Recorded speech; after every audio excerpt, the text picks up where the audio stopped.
مجھ کو معاف کر دیں، میں ناکام رہا، ننھے ابراہیم کو نہیں بچا سکا۔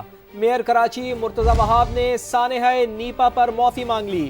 ابراہیم کے اہل خانہ سے ملاقات میں دلی ہمدردی کا اظہار کیا، کہا کسی بھی بلیم گیم کے بغیر واقعے پر شرمندگی ہے، ندامت ہے۔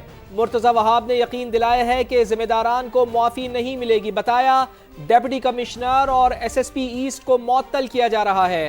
میئر کراچی کا کہنا تھا کہ نشے کے عادی افراد شہر کا انفراسٹرکچر خراب کر رہے ہیں، اب چوری کا سامان خریدنے والوں کے خلاف بھی ایکشن لیا جائے گا۔ بالکل، مجھ کو معاف کر دیں، میئر کراچی نے ہاتھ جوڑ لیا۔ آپ کو اپڈیٹ کر رہے ہیں کہ بطور میئر ناکام رہا، مرتضی وہاب کی یہ الفاظ تھے۔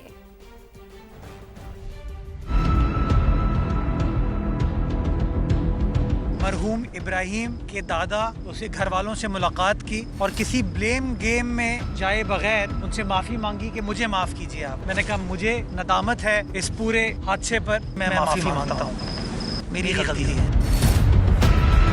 میرا یہ ماننا ہے کہ ایز میئر میں کامیاب نہیں ہوا۔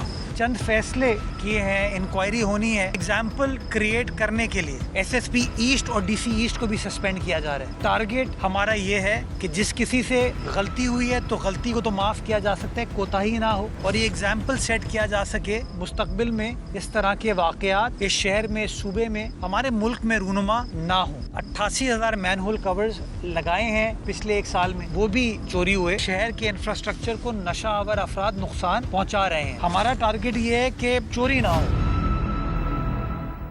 کراچی میں سانحہ نیپا کے ذمہ داروں کے خلاف سندھ حکومت کا ایکشن، ڈیپٹی کمشنر ایسٹ ابرار احمد جعفر کو ہٹا دیا گیا ہے۔ ان کی جگہ ڈی سی ملیر سمیع اللہ نثار علی شیخ کو ڈی سی ایسٹ کا اضافی چارج دے دیا گیا ہے۔ چیف سیکرٹری سندھ نے نوٹیفیکیشن جاری کر دیا۔ وزیر اعلیٰ سندھ کے ہدایت پر اسسٹنٹ کمشنر مختار کار، XEN water corporation, director municipal services K M C سمیت 5 افسران کو معطل کر دیا گیا ہے۔ وزیر اعلیٰ سندھ مراد علی شاہ نے اہم اجلاس میں متعلقہ اداروں کے افسران پر سخت برہمی کا اظہار کرتے ہوئے کہا تھا کہ لاپرواہی اپنی جگہ، ایک دوسرے پر الزام نہیں ڈالنا چاہیے، یہ افسوسناک عمل ہے۔ تحقیقات کے لیے کراچی پولیس چیف کی سربراہی میں 3 رکنی کمیٹی بھی بنا دی گئی ہے۔ کمیٹی کے رکن S S P investigation central Anam Tajammul متوفی بچے کے گھر گئیں اور اہل خانہ سے ملاقات میں تفصیلات حاصل کی۔ تحقیقاتی کمیٹی واقعے کے ذمہ داروں کا تعین کرے گی۔ تحقیقات مکمل کر کے کمیٹی کراچی پولیس چیف کو رپورٹ ارسال کرے گی۔ والدین کی نظروں کے سامنے 3 سال کا ابراہیم موت کے منہ میں چلا گیا، کوئی کچھ نہ کر سکا۔ کراچی میں بچے کے کھلے مین ہول میں گرنے کی سی سی ٹی وی فوٹیج نے دل دہلا دیے۔ ماں پر قیامت گزر گئی، باپ پر سکتہ طاری ہو گیا۔ اداروں کی بے حسی کی انتہا یہ کہ 3 دن گزرنے کے باوجود بھی مین ہول کھلا ہے۔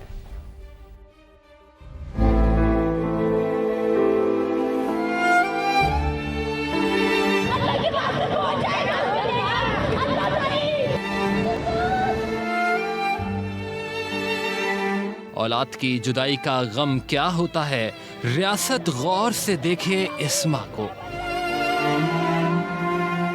قیامت گزر گئی، 3 سال کا ابراہیم ماں کی نظروں کے سامنے موت کے منہ میں چلا گیا۔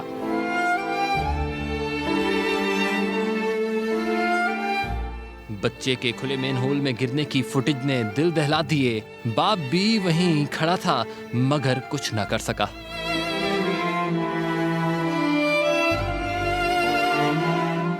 چاند سا بیٹا والدہ کے ساتھ ڈپارٹمنٹل سٹور سے باہر نکلا، والد کو دیکھتے ہی دوڑا، لیکن ساری دنیا ایک طرف، موت باہیں پھیلائے سامنے کھڑی تھی۔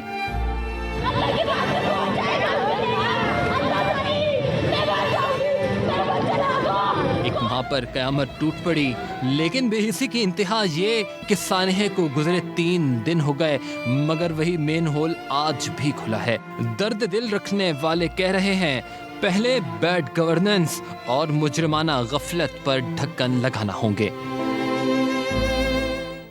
سانحہ نیپا میں 3 سال کے ننھے ابراہیم کی جان چلی گئی مگر اداروں کے درمیان بلیم گیم چل رہی ہے۔ کے ایم سی نے واقعے کی ذمہ داری بی آر ٹی منصوبے اور ڈپارٹمنٹل سٹور پر ڈالی مگر بی آر ٹی انتظامیہ ماننے کو تیار نہیں۔ ترجمان کا کہنا ہے کہ واقعہ تعمیراتی کاموں سے 300 میٹر دور پیش آیا، سیوریج یا نالے کی ذمہ داری ہم پر عائد نہیں ہوتی۔